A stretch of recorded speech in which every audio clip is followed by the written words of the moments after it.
Chapter 6. Sin's power is broken. Well then, should we keep on sinning so that God can show us more and more of His wonderful grace? Of course not. Since we have died to sin, how can we continue to live in it?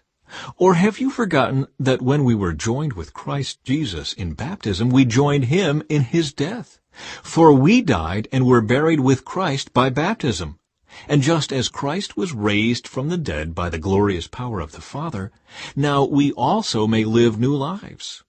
Since we have been united with Him in His death, we will also be raised to life as He was.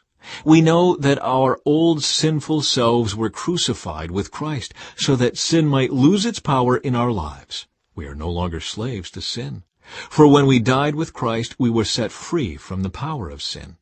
And since we died with Christ, we know we will also live with Him. We are sure of this because Christ was raised from the dead, and He will never die again. Death no longer has any power over Him. When He died once to break the power of sin. But now that He lives for the glory of God. So you also should consider yourselves to be dead to the power of sin, and alive to God through Christ Jesus. Do not let sin control the way you live. Do not give in to sinful desires. Do not let any part of your body become an instrument of evil to serve sin. Instead, give yourselves completely to God. For you were dead, but now you have new life. So use your whole body as an instrument to do what is right for the glory of God. Sin is no longer your master, for you no longer live under the requirements of the law. Instead, you live under the freedom of God's grace.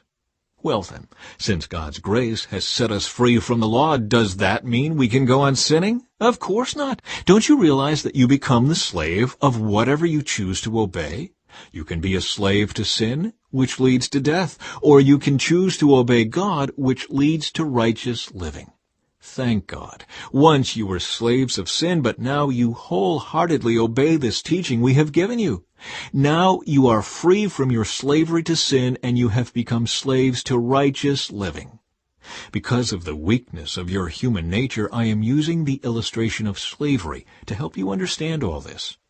Previously, you let yourselves be slaves to impurity and lawlessness, which led ever deeper into sin. Now you must give yourselves to be slaves to righteous living so that you will become holy. When you were slaves to sin, you were free from the obligation to do right. And what was the result?